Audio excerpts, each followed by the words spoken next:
भाई नहीं पता।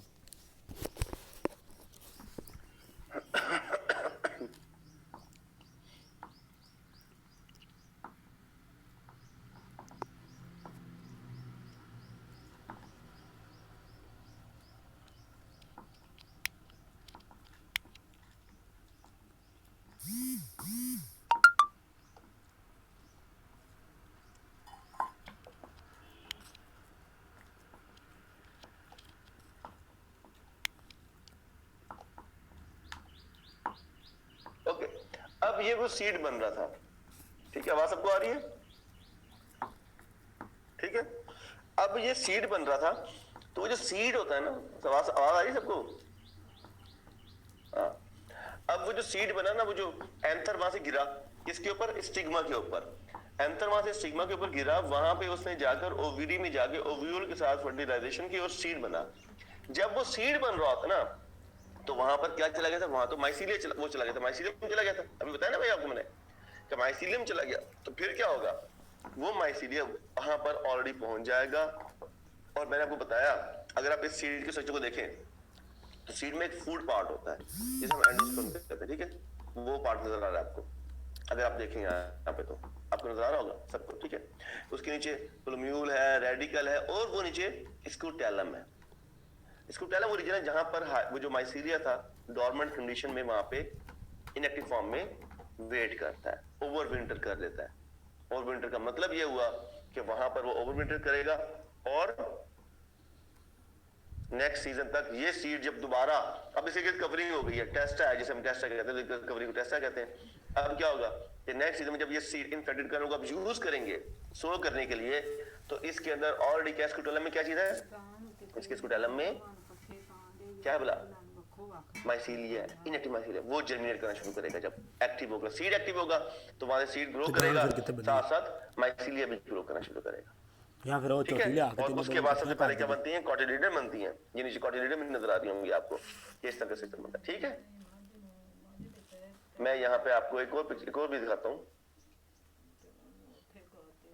मां तीनों इतने कर दी तो गांव ਨੂੰ ਉੱਥੇ ਲੈ ਆਏ। ये कॉर्न सीड है, ठीक है। अगर आप इसमें देखें तो इसके एंडोस्पर्म आपकी लेफ्ट साइड पे नजर आ रहा होगा आपको, ठीक है। पेरिका आउटर कवरिंग है, स्कूटैलम ये वाला पार्ट है आपको नजर आ रहा है, प्लूम्यूल है, क्लिप्टाइल है, सारा ये सारा रेडिकल सबको रीजन दिखा है, टिप जो दिखाई हुई है कैप की। तो कॉर्न का सीड ऐसा होता है, डिफरेंट प्लांट की सीड डिफरेंट होता है, लेकिन पॉइंट वही है कि स्कूटैलम आपको मिलेगा वहां पे, वो नजर आएगा आपको। और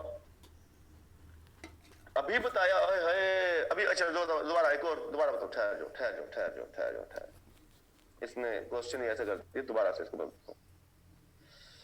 ये सीड का सही समझ लग गया? पहले ये बताओ,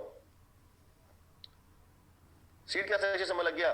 उसका पता लग गया? आप टीलियस में कैसे जर्मिनेट करता है ये बताओ। एक मिनट ठहर जाओ, मैं आपको एक ना अब दिखाता हूँ, किधर है पिक्चर लूज मट का, मैंने रिसीव साइकिल किया, ठहर जाओ यार।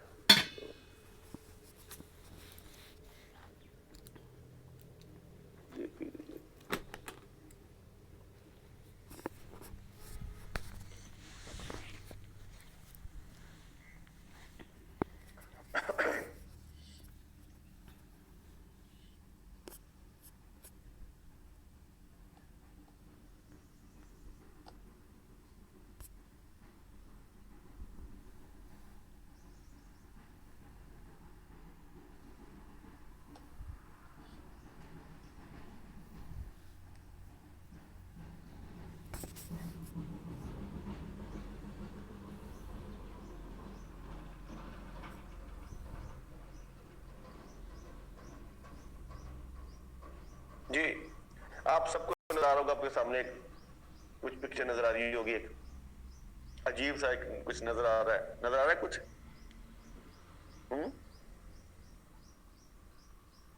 सबको नजर आ रहा है, ठीक है। ये इन्फेक्टेड कर्नल जो वो हेड था, स्मटेड हेड, ये है स्मटेड हेड के पूरे के पूरा पार्ट जो था, जो सीड बनने थे, वो कन्वर्ट किसके अंदर हो गए? टीलियोस्पोर्स के अंदर, ग्रेइश मास के अंदर स्पोर्स कन्वर्ट हो चुके हैं। इसके ऊपर ग्रेइश मेम्ब्रेन है जो ये बर्स्ट हो चुकी है, और अब यहाँ से स्पोर्स हलवा से निकलेंगे, टीलियोस्पोर्स निकलेंगे यहाँ से। अगर आप यहाँ पे देखें इसको, तो ये है इसका डिजीज साइकिल, लूज मट of bar and wheat cause best siliconida and silicotriticide लिखा हुआ है, राइट। अब पहला स्टेप, अब मैं यहाँ पे दोबारा वो जो साइकिल अभी आपको मैंने पढ़ाया है, बताया है, अब मैं आपको पिक्चर से एक्सप्लेन करूंगा ताकि आपको वो सारी पॉइंट्स यहीं पर रिकॉल हो जाएंगे सारे। ये देखें, सबसे पहले क्या हुआ कि माइसीलिया ने इन्वेड किया पार्ट ऑफ एम्ब्रियो को इन सीड के अंदर। हम ये शब्द क्या पता है, mycelia overwinter in the embryo of infected cereal kernels, लिखा हुआ है, डॉट पर लगाना कोई भी, ठीक है, रुक जाना भी। अब उस सीड के अंदर जो उसका स्कोटेलम था, वहां पर इन्फेक्टेड कर्नल के अंदर माइसीलिया ने ओवरविंटर किया, वहां पे सीजन गुजारा। उसके बाद जब माइसीलिया वो आपने इन्फेक्टेड सीड को सीड कर दिया, सो कर दिया, उसे जर्मिनेट करना शुरू किया, तो माइसीलिया ने इन्वेड किया यंग सीडन को और उससे भी ग्रो करना शुरू किया। माइसीलिया फॉलो करेगा growing point of the plant. अब ग्रो कर रहा है वो, और ग्रो करते करते वो कहां पहुंच गया है, टिप पे पहुंच गया उसकी। ग्रो करते करते जब ग्रोइंग पॉइंट पहुंचेगा और टिप पर पहुंच जाएगा, और टिप पर पहुंचने के बाद माइसीलिया ने क्या किया, अब यहाँ पे सीड बने शुरू हैं, आपके कर्नल की फॉर्मेशन हो रही है, सीड्स कर्नल बन रहे हैं, स्पाइकल्स बन रहे हैं, पूरा हेड बन रहा है उसका। तो माइसीलिया क्या करेगा कि वो इन्वेड करेगा स्पाइक्स को, ठीक है, और स्पाइक्स को, और जब उसे किया तो उसके अंदर सेल के अंदर एंटर होना शुरू हो गया, ठीक है। उसके वहां पे उसे ग्रो करने के बाद अब सारे के सारे जो सीड्स थे वो सारे के सारे किस में कन्वर्ट हो रहे हैं, माइसीलिया के अंदर। माइसीलिया सेल जो है वो कर्नल के अंदर क्या करेगा, मैच्योरेशन पॉइंट में पहुंचेगा और क्या बनाएगा, टीलियोस्पोर्स बनाएगा। टीलियोस्पोर्स जो है, अभी जो पिक्चर आपको पीछे दिखाई थी, वो सारे के सारे टीलियोस्पोर्स थे जो इन्फेक्टेड प्लांट के ऊपर फील्ड हो चुके हैं। अभी इन्फेक्टेड प्लांट है और टीलियोस्पोर्स से वो फील्ड हुआ पड़ा है। अब जब ये फील्ड, उसके ऊपर मेम्ब्रेन थी, वो बर्स्ट हुई, बर्स्ट होने के बाद वो स्पोर्स वहां से रिलीज हो गए, ठीक है, टीलियोस्पोर्स ब्लोन अवे हो गए बाय एयर करंट या हवा से, और वो जगह हेल्दी प्लांट के ऊपर जाके फॉल कर गए। अब ये प्लांट का हेल्दी पार्ट था, ठीक है, ये आपको नजर आ रहा होगा, teliospores germinate on the flower, dikaryotic mycelia infects ovary, लिखा उन्होंने। अब हुआ ये कि वो जो इन्फेक्टेड पार्ट था, जहां पे वो अभी दिखाया, वो फ्लावर दिखाया था ना, स्टिग्मा स्टाइल ओवरी, तो ये ओवरी के ऊपर ये ग्रो करना शुरू किया माइसीलिया ने, टीलियोस्पोर ने, डाइक्रोटिक माइसीलिया बना, और वो से उसके अंदर थी आपको बात, स्टिग्मा स्टाइल ओवरी, 3 पार्ट दिखाए थे ना अभी आपको। तो वो जो स्टिग्मा था, तो या तो वो वहां से एंटर होगा जहां से एंथर एंटर हो रहा है, जो फर्टिलाइजेशन करता है ना, वहां से या तो ये माइसीलिया एंटर होगा, या फिर वो डायरेक्ट ओवरी के थ्रू भी हो सकता है, अगर वो पेनिट्रेट कर जाए। अगर वो ओवरी जो थी वो अभी यंग स्टेज पे थी, उसकी वो जो ओव्यूल फॉर्मेशन अभी नहीं हुई भी, और वो थोड़ा सा कहना चाहिए उसकी जो सेल वॉल है वो उसके मुकाबले में उतने रेजिस्ट नहीं करवाएगी उसे वहां पे, तो या तो जाए वैसे वहां पे पेनिट्रेट कर जाएगा उसके अंदर, या फिर वो इस तरह, और जब वो कर गया अंदर, तो अंदर जाके फिर वो वहां पे इनएक्टिव फॉर्म में चला जाएगा। और यहाँ पे मीनवाइल क्या होगा कि वो जो एंथर आके अगर यहाँ पर क्या करेगा, सीड बनेगा। अब सीड बन रहा है प्लांट के अंदर, हेल्दी फॉर्म में सीड बन रहा है, लेकिन सीड के अंदर बनने से पहले पहले उस पार्ट में जिसने सीड में कन्वर्ट होना है, वहां पर आपका माइसीलिया पहुंच चुका है। माइसीलिया कहां पे था, स्कूटेलम में, अभी बताया था ना आपको मैंने।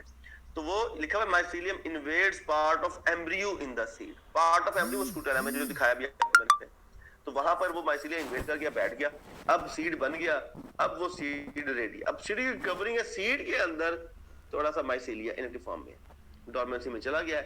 अब वो सीड बज़ाहिर आपको हेल्दी नजर आएगा, लेकिन जब आप यूज करेंगे फ्यूचर में, तो वो सीड जब ग्रो करेंगे तो दोबारा से क्या होगा, उससे पैथोजन ग्रो करेगा, ठीक है। ये वैसे लिखा हुआ है कि mycelia grow in particular plant, और इसको छोड़ दें। ये आपके सामने एक और प्लांट है। अब आप देखें यहां से सीड अगर सॉरी वो डिस्पर्स हुए, स्प्रेड हुए, तो आप लीफ को देखें जरा नीचे, इसको मैं थोड़ा सा जूम करूं यहाँ पे, आप इस लीफ को देखें, इस लीफ के ऊपर स्पोर्स गिरे हुए हैं, ये स्पोर्स यहाँ पर भी गिरे हुए हैं, इसके साथ ये हेल्दी है, तो इस हेल्दी के साथ भी गिरे होंगे यहाँ पे। वो पीछे आपको लीफ के ऊपर भी स्पोर्स गिरे हुए नजर आ रहे हैं, डॉट डॉट ब्राउनिश ब्राउनिश से, ये देखें कैसा सारा वो स्पोर, उसका सारा स्ट्रक्चर है, उसका उसने कन्वर्ट कर दिया सारे का सारा। तो ये एक सिंपल सा एक उसका स्ट्रक्चर है उसके साइकिल का, कि स्पोर्स ने सबसे पहले इन्फेक्टेड सीड से आपने उसको यहाँ छोड़ दें, यहाँ से करें, इन्फेक्टेड सीड को आपने प्लांट किया, सीड ने फंगस ने ग्रो किया सिस्टमैटिकली, और वो पहुंच गया हेड पे, पहुंच गया हेड पे, पहुंच के उसने पाउडरी मास प्रोड्यूस किया, उसे रिप्लेस कर दिया सीड्स को, वहां से दोबारा स्पोर्स रिलीज हुए और वो उड़ते हुए कहां पर आए, फ्लावर के ऊपर आ गया, फ्लावर पे लैंड किया हेल्दी प्लांट पे, जर्मिनेट किया और इन्फेक्ट किसको किया, एम्ब्रियो को इन्फेक्ट कर दिया। एम्ब्रियो वो पार्ट जो सीड पे कन्वर्ट होगा और फिर वो इन्फेक्टेड सीड जो थे वो उसके अंदर सीड है, वो हार्वेस्टिंग हो गया। Infection is not visible, infection नजर नहीं आएगा आपको, आप दोबारा यूज करेंगे दोबारा उसके अंदर कहीं ना कहीं आपको वो उसके अंदर ओवर करेगा और इन्फेक्टेड सीड जो है वो आपने प्लांट किया, नेक्स्ट सीजन अगले साल प्लांट करेंगे और अगले साल वो दोबारा वहां पे इन्फेक्शन कॉज करेगा। मेरी बात समझ आ गई बच्चों?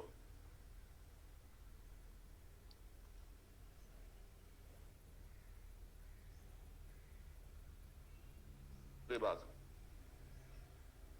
चलो अब हम यहां पे बात कर लेते हैं कि इसकी ट्रीटमेंट के कंट्रोल के पॉइंट ऑफ व्यू से थोड़ी सी बात कर लें, ठीक है?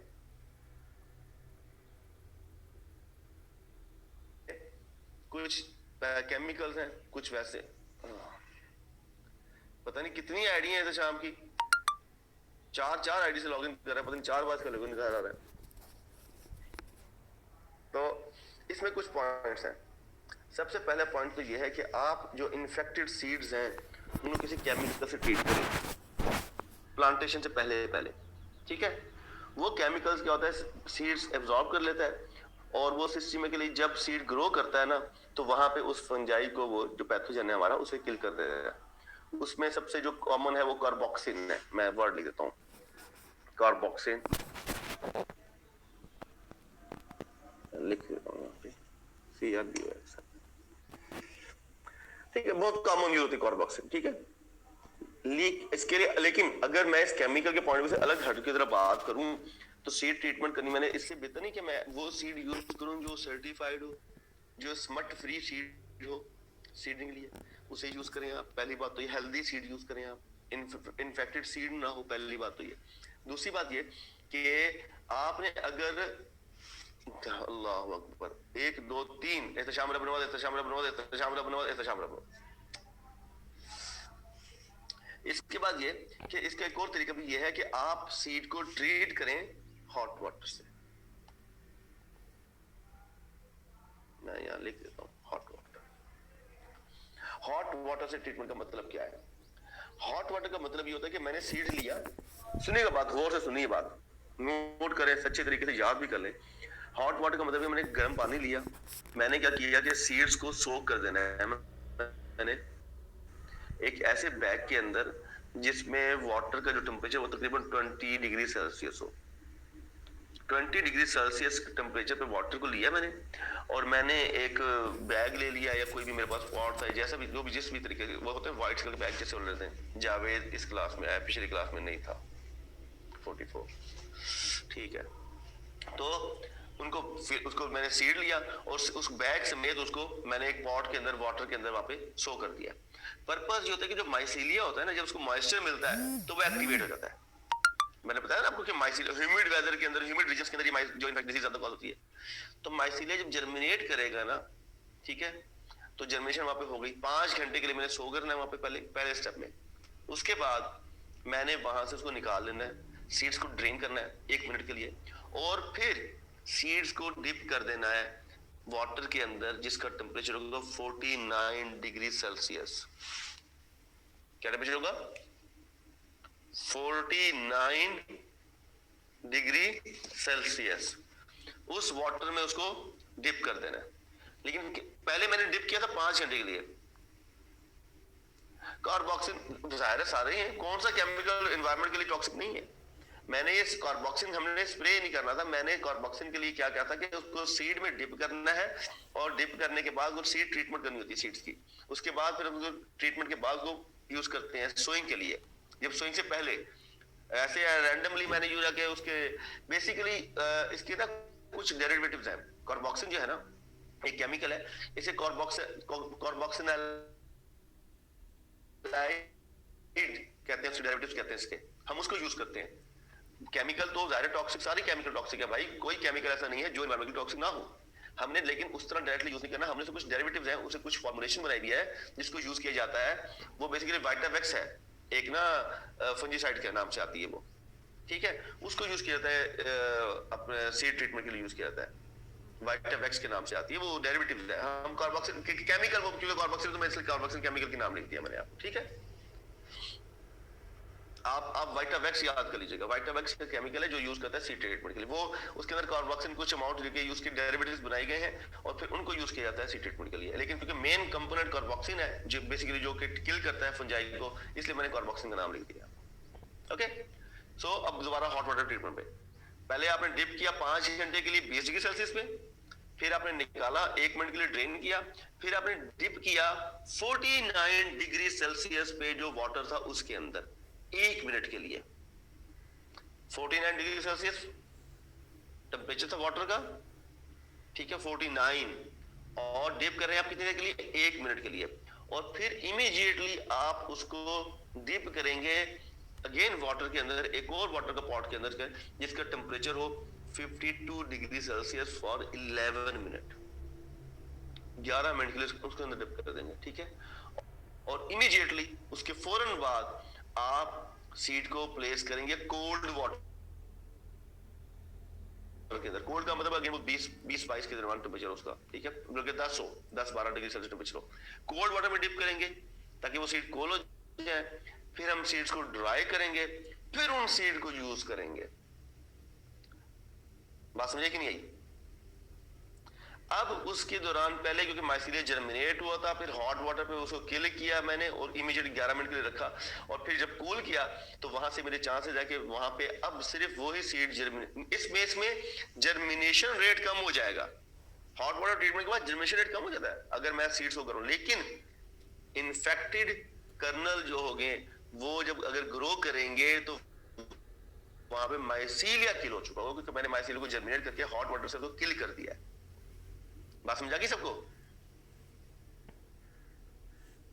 यस है, ठीक है, एक तो ये बात होगी। इसके अलावा एक और ट्रीटमेंट भी होती है इस केस में। एक फर्स्ट वन कर लें आप हॉट वाटर ट्रीटमेंट, ठीक है। सेकेंड वन कर लें आप seed treatment. Seed treatment by Vitavax, यू कर लो seed treatment by Vitavax, VITAVAX, VITAVAX, Vitavax, ठीक है। एक और ट्रीटमेंट भी होती है जिसे हम कहते हैं सोलर ट्रीटमेंट। अब सोलर ट्रीटमेंट के लिए क्या करना पड़ता है कि मई जून में आपने सीड लिया, उस सीड को आपने डिप कर दिया कोल्ड वाटर में। मंथ कौन सा है? मई जून का। डिप कर रहे हैं आप किस वाटर में? कोल्ड वाटर में 4 घंटे के लिए। इन मई जून dip the seeds in cold water for 4 hours. लेकिन करेंगे कितने बजे आप? सुबह 8 बजे। 8 बजे से 12 बजे तक दरमियान आपके पास 4 घंटे हैं। 4 घंटे में आपने कोल्ड वाटर में सीड को डिप करके रख दिया है। पानी ठंडा है, ठीक है, पानी ठंडे पानी में डिप किया आपको, और 4 घंटे बाद, महीना कौन सा हो? मई या जून का महीना होना चाहिए, मंथ मई या जून होगा। सीड आपने डिप कर दिए, डिप करके 12 बजे सीड निकालने हैं आपने, और 12 बजे से लेकर 4 बजे तक 4 घंटे तक सीड्स को आपने सन रे है। बात समझ आ रही है? ड्राई करना है, और ड्राई करने के बाद फिर आप उसको सो करेंगे उन सीड्स को, और फिर मतलब नेक्स्ट सीजन में, और सीजन डेफिनेटली अब वीट का सीजन आएगा तब सो करेंगे, लेकिन हम ये ट्रीटमेंट कर लेते हैं मई जून में, solar treatment. Hot water treatment किसी भी मंथ टाइम हो सकती है, डेफिनेटली सोइंग से पहले ही करनी है। सीड ट्रीटमेंट का मतलब ये है कि हम किसी फंजीसाइड से ट्रीट कर लें उसको, तो उसके लिए वाइटावेक्स बेसिकली यूज की जाती है, तो जैसे मैंने बात की आपसे, ठीक है। कार्बोक्सिन या कार्बेंडाजिम भी कहते हैं इसे। बेविस्टिन भी मिलती है, केमिकल मिलता है बेविस्टिन, BAVISTIN, एक फंजीसाइड है, ये भी मैं लिख देता हूँ यहाँ पे बताने के लिए, बेविस्टिन के नाम से मिलती होगी। बेविस्टिन के जो केमिकल है वो है कार्बेंडाजिम है, लेकिन अगेन ये एक वो डेरिवेटिव्स है, बेसिकली कार्बोक्सिन के डेरिवेटिव्स है। इसको यूज किया जाता है सीड ट्रीटमेंट के लिए, इसको यूज कर लेते हैं हम, ठीक है। और इसमें और कौन सी बात आ सकती है जो मैं आपको बताऊं? 1 मिनट दीजिएगा मुझे, मैं कंफर्म कर लूं। और कोई बात नहीं लिखी यहाँ पे, एपिडेमिया छोड़े कंट्रोल के लिए बताया हुआ, हॉट वाटर ट्रीटमेंट बताई हुई है इसने, सोलर ट्रीटमेंट बताई हुई है, रेजिस्टेंट वैराइटीज यूज करें। सीड ट्रीटमेंट विद वाइटावेक्स है, बेलनेट भी है, egg loss solar treatment repeat कर दें। सोलर ट्रीटमेंट में ये करते हैं हम कि हम पहले सबसे पहले मई जून के महीने में हम वाटर कोल्ड वाटर लिया मैंने, ठीक है। कोल्ड वाटर का मतलब है कि मतलब ज्यादा टेम्परेचर ना हो उसका, यानी कि हो तकरीबन समझ लें अगर शेड के अंदर कर लें आप तो पानी थोड़ा ठंडा 20-25 डिग्री सेल्सियस के दौरान इतना टेम्परेचर होना चाहिए पानी का, ठीक है। उसमें डिप कर दूं मैं वाटर के अंदर डिप करूंगा सीड्स को, डिप करूंगा कितनी देर के लिए, 4 घंटे के लिए। सुबह 8 बजे डिप करना है, 12 बजे निकाल लेना है। 12 बजे निकालने के बाद उन्हीं सीड को 12 बजे से लेकर 4 बजे तक 4 घंटे के लिए मैंने ड्राई करना है। ड्राई करना है किसके लिए, किसमें, सूरज की रोशनी के अंदर, सनलाइट में करना है। अच्छा, जब एक दिन के लिए भी कर सकते हैं और 2 दिन के लिए भी कर सकते हैं, डिपेंड कर सकता है, ठीक है। अब यहाँ पर आप 2 दिन के लिए भी उसको ड्राई करें, कोई मसला नहीं है। और फिर जब ग्रोइंग सीजन आए, अपना सोइंग सीजन आएगा सीड का, सॉरी, तो सोइंग सीजन में आप उन सीड्स को सो करें और फिर उनको यूज करें। मतलब बजाय से क्या, इसमें सिर्फ पर्पज यही है ताकि आपका जो वो कहना चाहिए जो सॉरी इनएक्टिव इसीलिए था वो किल हो जाए, ठीक है। ओके की बात। सो सीड ट्रीटमेंट बता दी मैंने आपको, वाइटावैक्स है, बेनलेट भी इसके अंदर यूज होती है, ठीक है, बेवेस्टन वगैरह यूज होती है, आप ये कर रहे हैं इसमें। और इसमें क्या बात बता सकते हैं मैं आपको, और इसने कुछ बात लिखी हो इस चैप्टर के अंदर, बुक में कुछ लिखा हुआ है, ये तो इन्होंने भी हॉट वाटर ट्रीटमेंट के बारे में बताया। 4-5 घंटे के लिए डिप करें, 5 मिनट के लिए एंड टेम्परेचर इतना होना चाहिए, फिर इतना टेम्परेचर शेड में ड्राई करें, सो करें, वही बात लिखी हुई है। अच्छा, एक और इन्होंने बताया हुआ है हॉट वाटर ट्रीटमेंट पे, एक और भी तरीका है। उन्होंने बताया कि आप सोक करेंगे ऑर्डिनरी टेम्परेचर पर 4 से 5 घंटे के लिए एक टब के अंदर, जिसका टेम्परेचर 132 फ़ारेनहाइट हो। फिर 5 मिनट के लिए डिप करेंगे जिसका टेम्परेचर 120 डिग्री सेल्सियस हो। फिर एक और टब में डिप करेंगे उसके 7 मिनट के लिए। और ये नहीं, मेरा ख्याल ये ठीक है, वो सही है। वो एग्रियोस ने लिखा हुआ है तो मैं उसको फॉलो करूंगा, वो बुक के अंदर लिखा हुआ है, बस ठीक है। ठीक होगी बात है बच्चों? Yes sir. हेलो, ठीक है। और मैं यहाँ पे बस ठीक है यार, बहुत है। इसके बाद नेक्स्ट डिजीज, ठीक है यार, बहुत हो गया आज के लिए, इतना ही बहुत है। हाँ, प्रैक्टिकल की बात कर लेते हैं, मैं छोड़ो यार, प्रैक्टिकल की भी बात करनी है ना, कुछ बेटर बात करते हैं जैसे कि मैं आपको कहूँ। अब इसमें आपका जो है जब हम इसके जो आपका कोर्स है इंट्रोडक्शन टू प्लांट पैथोलॉजी पढ़ रहे हैं, तो इसके प्रैक्टिकल में क्या है। प्रैक्टिकल में 1-2 सिम्टम्स हमने पढ़ी थी, वो आप लोगों ने नोटबुक बनानी शुरू की थी शुरू में। उसके बाद हमने उसके अंदर मैंने क्या किया, हमने क्या किया था कि हमने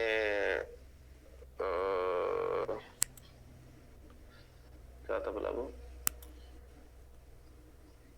सिम्टम्स ही पढ़ेंगे, वो तो कुछ भी नहीं पढ़ा ना अभी तक इसके अंदर।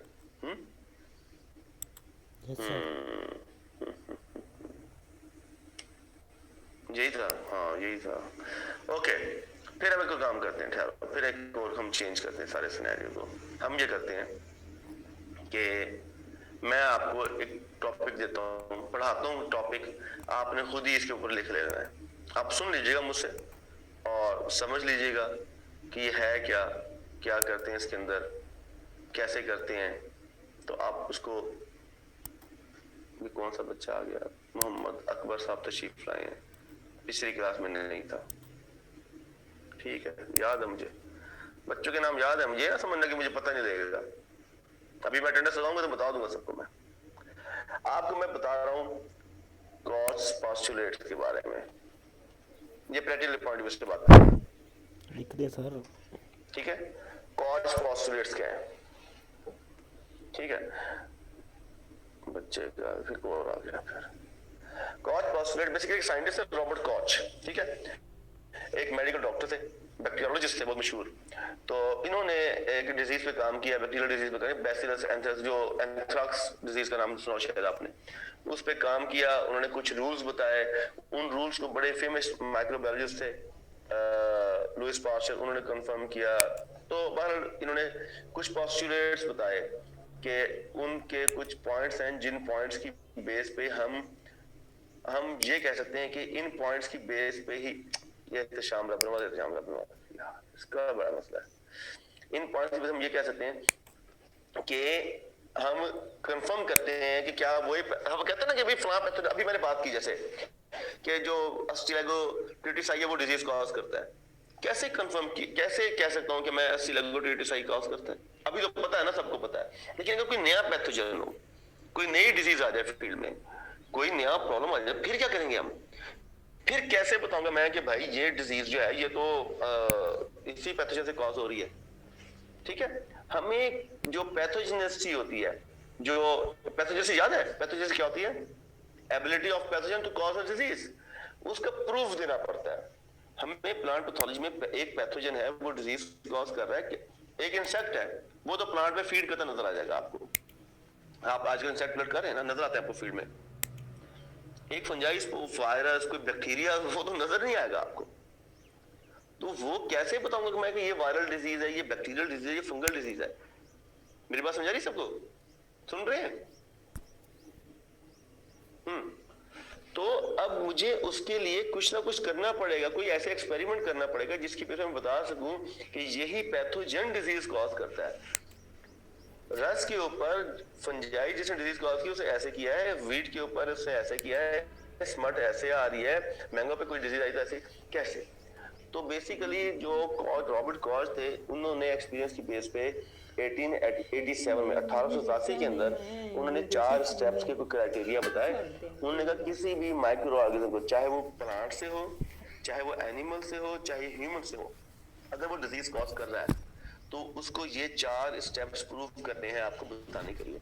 आज अब हमें फील्ड में नए नए वायरसेस, नए नए बैक्टीरिया, नए नए फंगल डिजीज मिलती हैं, नई नई चीजें आइडेंटिफाई कर रहे हैं साइंटिस्ट, लेकिन वो जो आइडेंटिफिकेशन हो रही है कि क्या वो डिजीज भी कॉज कर रही है, तो उसके लिए कुछ 4 स्टेप्स हैं, 4 रूल्स हैं जिन्हें पोस्टुलेट कहा जाता है, उनको कंफर्म किया जाता है, फिर हम कहते हैं कि हाँ जी, ये कंफर्मेशन के बाद कहते हैं कि हाँ यस, यही पैथोजन इस डिजीज को कॉज कर रहा है। तो इसमें सबसे पहले अगर हम बात करें कि मैंने, आप फील्ड में गए, आपने एक प्लांट देखा और आपको उस पर लगा कि इस पे कोई माइक्रो ऑर्गेनिज्म, कोई फंजाई, कोई बैक्टीरिया इस पे डिजीज कॉज कर रहा है, अज्यूम कर लेता हूं मैं, ठीक है, वो प्लांट सपोज कर लें कॉटन का था, हम क्या करेंगे, हम उसको कॉटन में छोड़े टोमेटो का था, चलो टोमेटो कर लेते हैं, टोमेटो का इजी रहता है, टोमेटो सही है, टोमेटो या पोटैटो कर लो, चलो टोमेटो या पोटैटो कर लो, आप उसको प्लांट लेके, क्योंकि वो इजी होता है टोमेटो का प्लांट या पोटैटो का प्लांट हैंडल करना।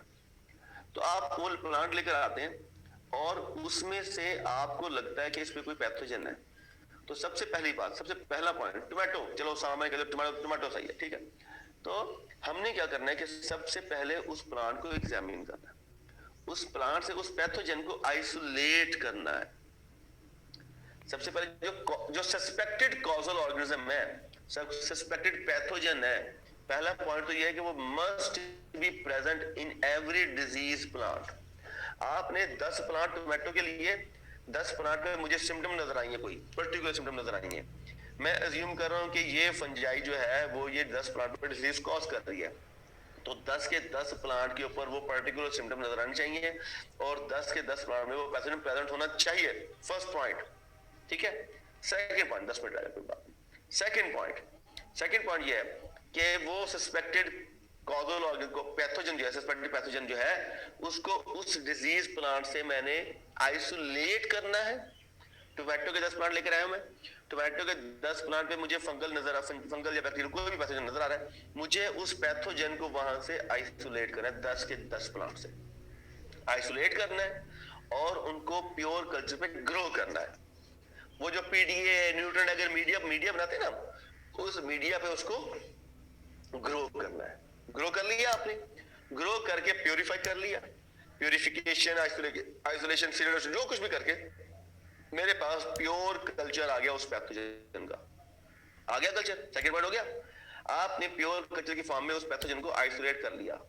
थर्ड पॉइंट, जब मैं उस प्योर कल्चर को, उस पैथोजन को जो मैंने प्योरीफाई किया है उन टोमेटो के 10 प्लांट से, उसको लेता हूं और हेल्दी टोमेटो के प्लांट के ऊपर, मेरी बात सुनिएगा, कंट्रोल्ड कंडीशन में हेल्दी टोमेटो के प्लांट के ऊपर मैं 20 प्लांट ले आता हूं। अब मैं हेल्दी 20 प्लांट के ऊपर उसी पैथोजन को इनोकुलेट करता हूं। मेरी बात समझ आ रही है आपको? उसको इनोकुलेट करता हूं तो वो जो 20 प्लांट है, 20 प्लांट्स हैं जो मेरे पास कंट्रोल्ड कंडीशन में है, ग्लास हाउस में है, जैसे हमारी नई बिल्डिंग का ग्लास हाउस हमारा पुराना, उस ग्लास हाउस के अंदर है, तो वहां पर वो नो लिख दिया बच्चे ने, मुझे समझ नहीं आई। मैं आज बात कंप्लीट करूं। थर्ड पॉइंट रिपीट करता हूं। आपने प्योर कल्चर ले लिया, प्योर कल्चर आ गया आपके पास, आपने पैथोजन प्योरीफाई कर लिया, आइसोलेट कर लिया, ठीक है। आपने 10 प्लांट्स लेकर आए, 10 प्लांट से पैथोजन आइसोलेट करके प्योरीफाई कर लिया। अब मैंने कंट्रोल्ड कंडीशन का मतलब यह है कि मेरे पास ग्लास हाउस है, ग्लास हाउस में गए हम, ग्लास हाउस में मैंने 20-25 प्लांट मैंने ग्रो किए टोमेटो के, टोमेटो के हेल्दी सीड लेकर आया, उस 25 प्लांट मैंने ग्रो किए, 20 में 25 प्लांट ग्रो करता हूं मैं, 25 प्लांट ग्रो करता हूं। 25 प्लांट ग्रो करने के बाद मैं वो जो प्योर कल्चर था उसको उनके ऊपर इनोकुलेट करता हूँ, इनोकुलेशन कर लेता हूँ। इनोकुलेशन का मतलब यह है कि मैं उस पैथोजन को उन प्लांट के ऊपर, स्पोर्स को कल्चर बना के उसके ऊपर स्प्रेड कर लेता हूँ, इन्फेक्शन कराता हूँ, डिजीज बनाता हूँ उन हेल्दी प्लांट के ऊपर। अब क्या होगा कि जब वो वहां पे इन कांटेक्ट करेगा पैथोजन, इनोकुलम गिरेगा वहां पे, तो इनोकुलेशन कर दी मैंने। इनोकुलेशन के बाद वो फंजाई ग्रो करेगी, पेनिट्रेशन करेगी, इन्फेक्शन करेगी, जैसे आपको पढ़ाया मैंने। अब उसके बाद 15-20 दिन गुजरेंगे, 25 दिन गुजरेंगे, और वो 25 के 25 प्लांट वही सिम्टम्स प्रोड्यूस करें जो वो 10 प्लांट्स फील्ड में प्रोड्यूस कर रहे थे। यस और नो? है तो इमाम? यस, ठीक है। थर्ड पॉइंट ये था कि आपने पैथोजन को लिया, उसको इनोकुलेट किया हेल्दी प्लांट के ऊपर, फील्ड के अंदर आपको नजर आई थी। उसके बाद क्या होगा? उसके बाद आप उन 25 प्लांट से, उन 25 प्लांट से दोबारा से उन पैथोजन को आइसोलेट करो, चेक करो कि वाकई ये हमारे पैथोजन जो मैंने इनोकुलेट किया उसी ने सिम्टम प्रोड्यूस की, किसी और चीज से तो नहीं की। तो मैं जब चेक करूंगा इनोकुलेटेड प्लांट को, तो मैं उसी पैथोजन को जिसको मैंने सेकंड स्टेप में आइसोलेट किया था फील्ड वाले प्लांट से, उसी पैथोजन को मुझे आइसोलेट करना चाहिए। आइसोलेशन के बाद मेरे पास जो पैथोजन है ना, वो वही पैथोजन हो जो मैंने फील्ड वाले प्लांट से आइसोलेट किया। कंफर्मेशन इससे होगी कि ये जो पैथोजन जो फील्ड में एक टोमेटो पे डिजीज कॉज कर रहा है, ये सिम्टम प्रोड्यूस कर रहा है, मैंने उसको कंफर्म किया कंट्रोल कंडीशन में, तो यही पैथोजन जो ए है, ये पैथोजन यही फंजाई डिजीज कॉज करती है फील्ड के अंदर की और कंट्रोल कंडीशन में भी। और मैंने वहां से भी आइसोलेट किया, यहाँ से भी आइसोलेट किया, कंफर्म किया, और मैंने देखा हाँ भाई ये जो है ये है कॉज पोस्टुलेट। 4 पॉइंट है कॉज पोस्टुलेट के, चारों पॉइंट आपने सर्च करके नेट से खुद ही लिख लेने हैं। मैंने आपको एक्सप्लेन कर दिया, बात एक्सप्लेन कर दी, लिख तो खुद ही लोगे ना, ठीक है। फर्स्ट मैं दोबारा से सेशन ज्वाइन करें, सेशन दोबारा से ज्वाइन करें, हम दोबारा से ज्वाइन करते हैं, ठीक है। फिर दोबारा रिपीट कर दो हेल्दी प्लांट उगाया, फिर उन डिजीज प्लांट के जरिए हेल्दी प्लांट, अरे डिजीज प्लांट के जरिए नहीं, अल्लाह के बंदे हैं। मैं दोबारा से ज्वाइन करो। हीट ट्रीटमेंट सीड पर फंगस, एक बार हीट ट्रीटमेंट सीड पर फंगस फिर से भी तो आएगी, क्योंकि ज्यादा हीट तो सीड को खराब कर सकती है, मतलब ये ज्यादा इफेक्टिव मेथड तो नहीं है सीड ट्रीटमेंट। ओ नहीं, मैं बताता हूँ, इसका भी आंसर देता हूँ, उसामा आंसर मिलता भी, सेशन ज्वाइन करो दोबारा।